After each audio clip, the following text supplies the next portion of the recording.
Nessa semana, o Comitê de Política Monetária anunciou sua primeira decisão neste 2022. A taxa Selic, que era de 9,25%, foi ampliada em 1,5 ponto percentual e agora, oficialmente, o Brasil tem uma taxa básica de juros de 10,75%.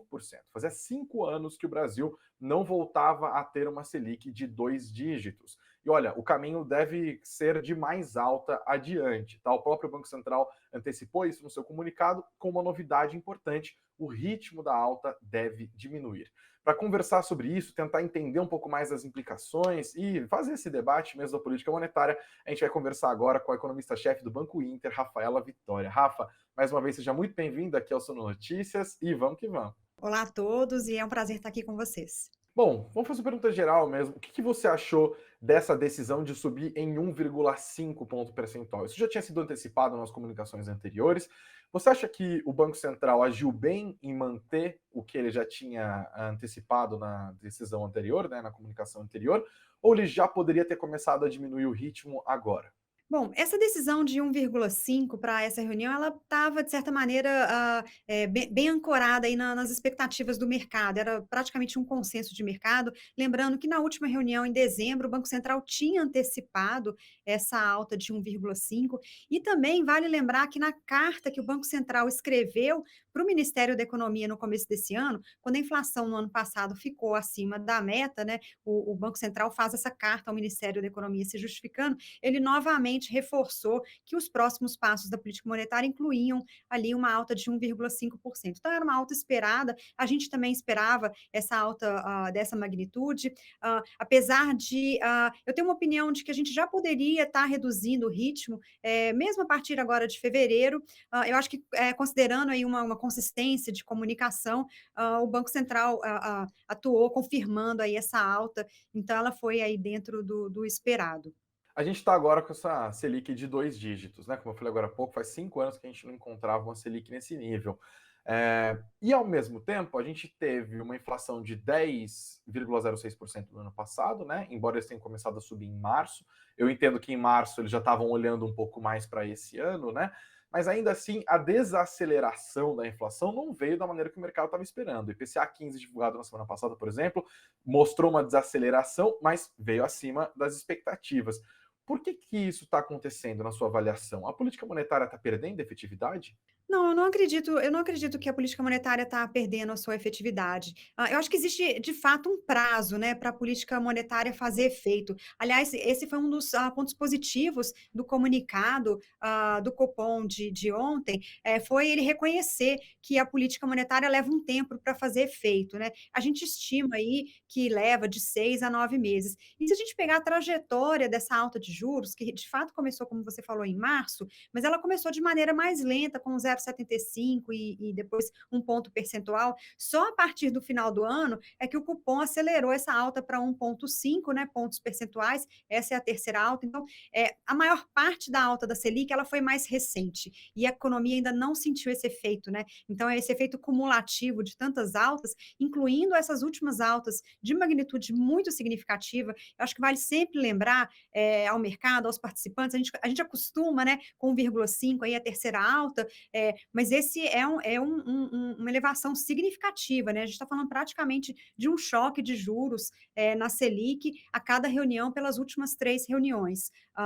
Apesar da inflação estar um pouco mais alta, a gente tem uma atuação muito forte aí do ponto de vista da política monetária. O que eu acho que desapontou um pouco com relação ao cenário de inflação não é a falta de efetividade da política monetária. Então, um ponto seria essa demora, essa defasagem, mas um outro ponto que a gente precisa reconhecer é que foram vários choques que se sucederam e que vem impactando a inflação, levaram a inflação para um patamar muito mais alto do que o esperado. Se a gente pegar ali as primeiras projeções no começo do ano, se esperava ali um IPCA entre 3,5 e 4, e foram sucessivas altas na inflação por conta da crise hídrica, primeiro na energia elétrica, por conta da inflação dos alimentos, né, que começou já no final de 2020 e perdurou aí boa parte do ano de 2021, e depois os combustíveis, né, que chegaram atrasados preparados aí para essa festa da inflação, mas chegaram com força total e combustível, ele tem um impacto maior e ele chega a causar mais inércias, né? E por que isso, né? Para as pessoas entenderem, o combustível ele está muito ligado em várias outras atividades, né? Não só de bens, né, da produção, mas de serviços, né? Então ele afeta transportes, e aí a gente viu essas altas nos serviços ligados a transportes, transportes por aplicativos, desde o final, passagens aéreas. Então, a gente sente essa alta dos combustíveis já se espalhando um pouco mais pela inflação. Então, a inflação veio mais alta do que esperavam, porque foram consequentes aí, choques que impactaram a inflação, e ela acaba o ano com um patamar tão alto, isso traz também um risco de inércia maior para o ano seguinte, né, que é para 2022. A gente já está vendo, inclusive, as medianas do mercado acima do limite do Banco Central para esse ano, que é 5%, então um pouquinho acima, né? Para 5,2%, 5,3%. Rafa, uma das coisas interessantes desse comunicado é que eles já sinalizaram um ritmo mais lerdo, né, de alta de juros. O mercado está ali apostando entre 0,75% na próximo comunicado, 1% também. Como que você avalia isso? Por que agora a necessidade de reduzir o aperto monetário, o ritmo do aperto monetário? E se você concorda com a avaliação que o Banco Central expressou no comunicado? Sim, essa era uma das expectativas que a gente tinha para esse cupom. Então, veio dentro do que a gente esperava, que ele fosse deixar em aberto esse próximo passo da política monetária e que ele fosse dar algum indicativo de que a gente estaria próximo do ciclo, né? E eu concordo com esse ponto do comunicado, justamente porque a gente já deu, né, uma alta muito significativa, um choque muito significativo na nossa taxa de juros. A gente já está num patamar hoje de juros bastante elevado e agora a gente precisa esperar isso fazer efeito na economia. Então, o Banco Central sinaliza que a gente está chegando no fim do ciclo. Eu achei de bom tom ele não deixar ele não deixar um número definido, né, para março, se vai ser 0,75 ou 1, ele deixou em aberto, a depender da evolução do cenário. Eu também acho que alguma coisa entre 0,5% e 1% vai ser adequado, e ele deixou ainda em aberto se será a última ou não. E eu até acho que a gente deve chegar em março com um cenário de atividade um pouco mais fraca, deixando uma possibilidade para que março seja a última alta, mas a gente não descarta que essas expectativas aí para 2023, que voltaram a subir recentemente, aí, como você falou, o IPCA 15 trouxe algumas preocupações adicionais com relação à inércia e serviços, e o que isso pode impactar aí para 2023, principalmente. Então, eu não descarto que em maio ele ainda possa dar uma alta residual. Mas o nosso cenário base hoje seria uma alta final em março. Eu acho que tem espaço aí para a gente parar, porque tem muito ainda dessa política monetária para fazer efeito.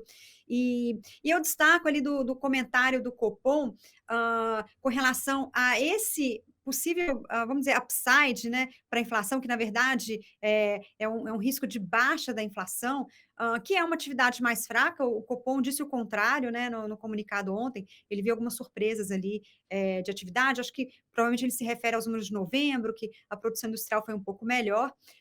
Também ao mercado de trabalho, que a gente teve uma queda da taxa de desemprego um pouco mais acelerada, mas os dados que a gente tem mais de alta frequência para esse começo do ano não são positivos, né? Confiança do consumidor em queda, o próprio CAGED de dezembro pior do que o esperado. Eu acho que a gente vai começar a sentir os dados de crédito, né, de concessão de crédito de dezembro foram também bem mais fracos. Então, a gente já começa a ver esses primeiros sinais da política monetária impactando a economia. Eu acho que o Banco Central não deu muita ênfase nesse sentido, e eu acho que essa é a evolução do cenário que a gente pode ver até março, que permite que a gente tenha o fim de ciclo até lá, mas, de novo, sem descartar aí uma alta residual em maio. No balanço de riscos, né, que eles descreveram, que eles desenharam ali, eles falaram inclusive numa simetria altista e pontuaram a questão fiscal como um elemento importante, né? Tanto do ponto de vista da credibilidade da trajetória da nossa dívida, né, que acaba impondo um prêmio maior, quanto do ponto de vista do estímulo fiscal do governo, mesmo gerando uma inflação de demanda, né? Como que você enxerga o nosso cenário fiscal? A gente teve um ano muito bom, se a gente for ver, no ano passado, né? A gente teve um déficit, de fato, mas muito menor do que se estimava no começo do ano. A arrecadação bombou praticamente todos os meses, os dados de arrecadação vieram acima do que o mercado estava esperando. E, de fato, quando a gente olha a fotografia de 2021, pô, a gente tem espaço, né? Que bom que as coisas estão desse jeito. Ainda assim, a gente vê uma falta de confiança na nossa economia, né? Os investidores, embora o dólar tenha, nessa semana, inclusive, recuado com muita força, mas teve muito fluxo estrangeiro vindo para cá e tal, né? Influência dos Estados Unidos. Como que você vê o nosso cenário fiscal? Tem medo excessivo ou o mercado está precificando corretamente as inseguranças? Não, eu diria aqui, eu vejo hoje um medo excessivo, uma aversão a risco aí, mais do que é devido, né. E eu acho que, de fato, como você colocou, a gente teve um dado fiscal positivo aí de 2021. Na verdade, se a gente olhar, né, o agregado, foi um superávit, né. Do ponto de vista da economia, é importante considerar todos os governos, não só o governo central, né, mas os governos estaduais. Então, o que a gente viu, a gente terminou 2021 com um superávit de menos, zero desculpa, de mais 0,75. Ou seja, a gente fez uma contração fiscal, de fato, na nossa economia. E vale lembrar que a contração fiscal, ela contribui também para uma inflação menor e ela também tem defasagem, né. Então eu diria que, o que a gente tem de política fiscal para atuar na demanda hoje é no sentido da baixa da inflação, né, no sentido de contração aí, de conter um pouco essa inércia inflacionária. E eu vou dar alguns exemplos, né, eu acho que talvez o mais relevante aí seja a correção dos salários dos investidores, dos servidores públicos, né.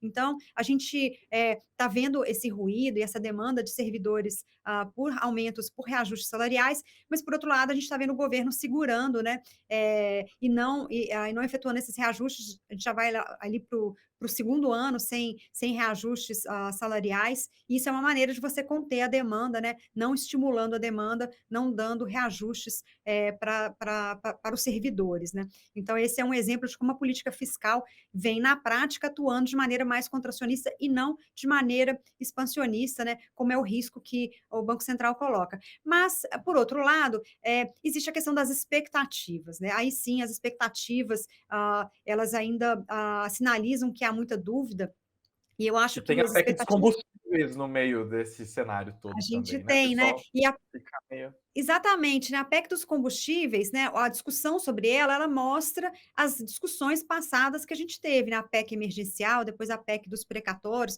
Então, apesar da gente ter esse teto de gastos como âncora, eventualmente essa âncora aí, é mexida, né. Apesar que o resultado na prática não tem sido de descontrole fiscal, as possibilidades estão sempre sendo colocadas na mesa. E o fato de você ter essas possibilidades sendo discutidas e algumas inclusive sendo aprovadas, levanta essa questão do risco fiscal para frente, né. Então eu acho que, nesse sentido, a falta de confiança do mercado no controle futuro da trajetória, ela passa por, essas sinalizações, né, que tanto o governo quanto o Congresso, continuam dando, né, para o mercado, de que eles podem mexer a qualquer momento. E eu vou colocar mais um complicador nessa história, que é a eleição, né. A gente tem eleição agora, um novo governo em 2023. Como vai ser esse novo governo, que pode ser esse governo reeleito, né? Eu não quero dizer, não quero afirmar que nenhum favoritismo nem para um lado nem para um outro, Claro. simplesmente deixar aqui que a gente vai ter de fato um novo governo, né? Seja ele a reeleição ou um novo candidato. E aí, qual vai ser a proposta fiscal desse novo governo, né? A gente não sabe ainda.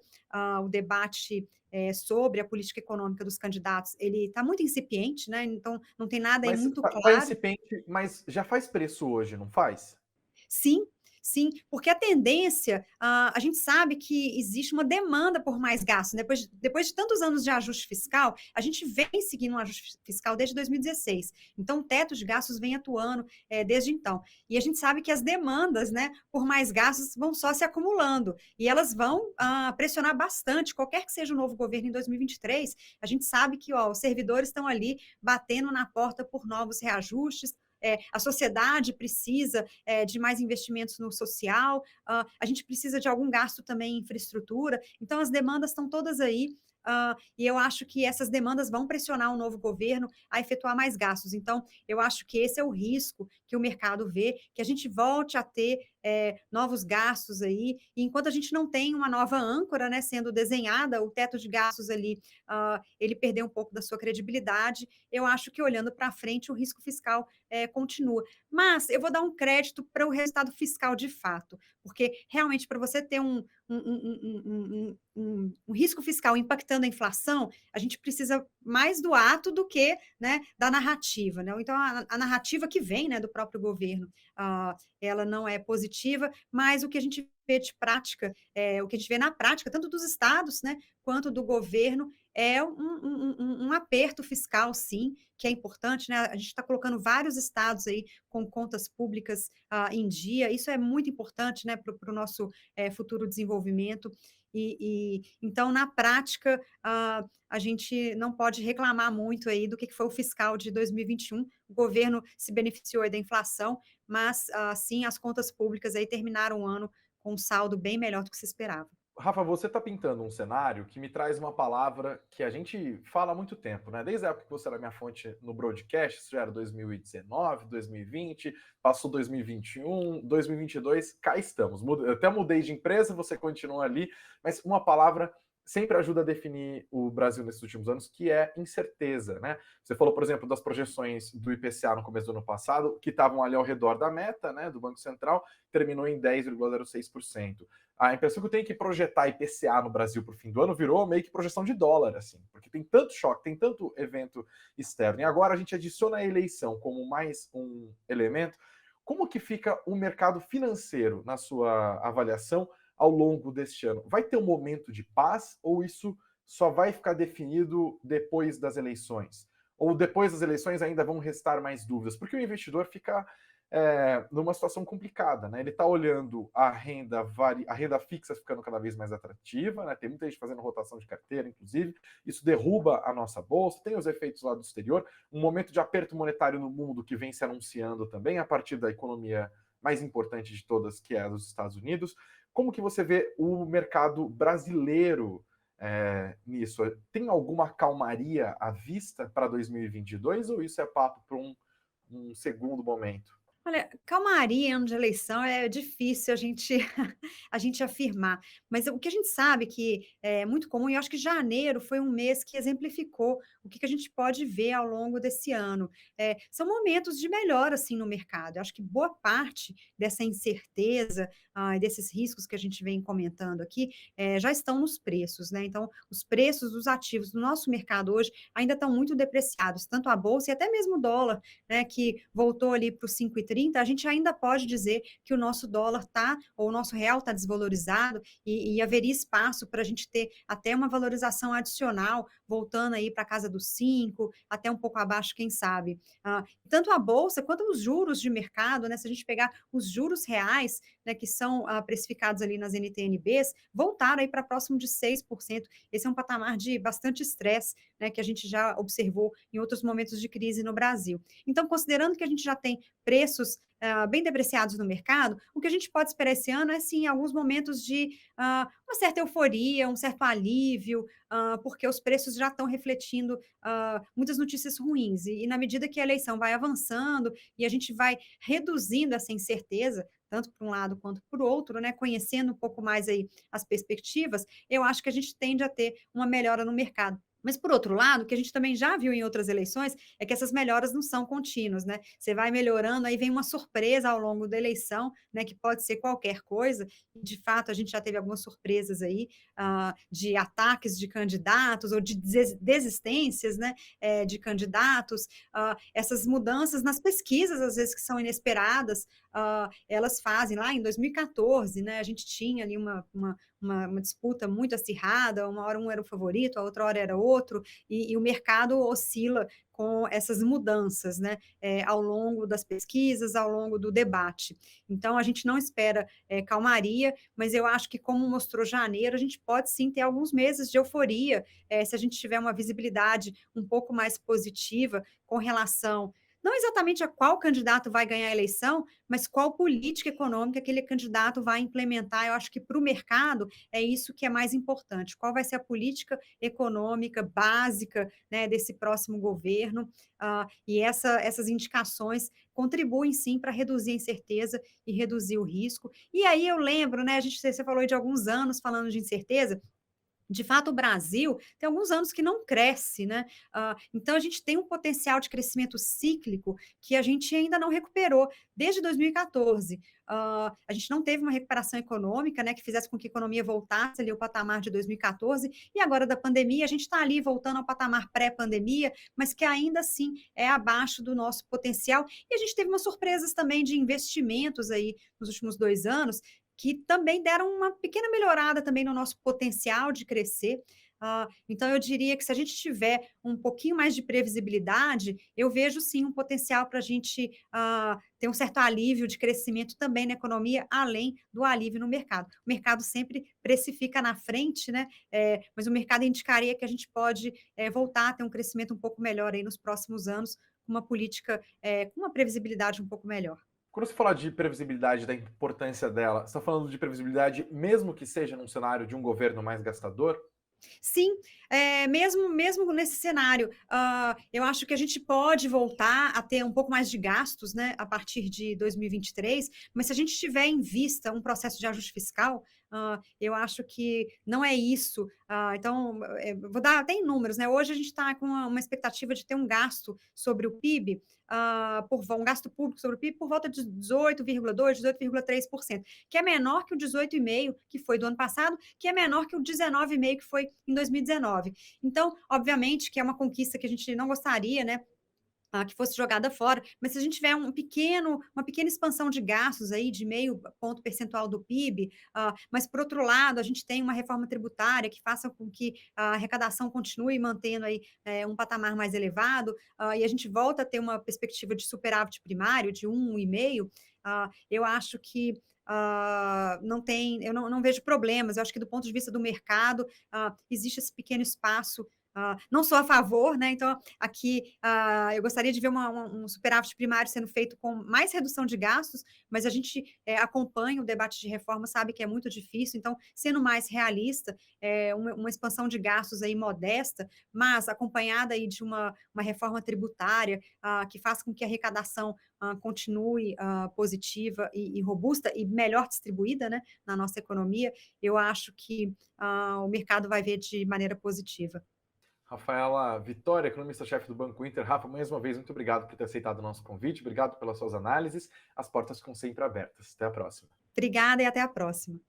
Gostaram da nossa conversa? Deixa aqui o seu comentário, as suas dúvidas, as suas críticas, porque não? Os feedbacks são sempre super importantes. Para você que está chegando agora no nosso canal, esse é o Suno Notícias. Todo dia tem 2 lives, de manhã às 9 horas da manhã, olhando para frente, tentando entender o que vai acontecer no mercado, às 19 horas, olhando para trás, tentando explicar o que aconteceu, e também conteúdos exclusivos e especiais, como esse aqui, essa entrevista com a Rafaela Vitória do Banco Inter. E não tem conteúdo aqui do Suno Notícias que você também não possa saber um pouco mais, se aprofundar. Se você quiser entender direito como que a economia afeta os seus investimentos, é só fazer o download do nosso e-book, que tem esse nome, tá aqui na descrição do nosso vídeo, também tá na descrição do nosso podcast, não importa a plataforma que você esteja, é só clicar, fazer o download e ficar bem informado. Além disso, a gente está aqui no meio da nossa campanha de aniversário da Suno. Se você quiser receber conteúdos exclusivos e ofertas especiais também, é só clicar no link que também vai aqui embaixo na nossa descrição, deixar o seu nome, o seu e-mail e fazer parte do nosso grupo VIP. Não se esquece do nosso like, se inscreve no nosso canal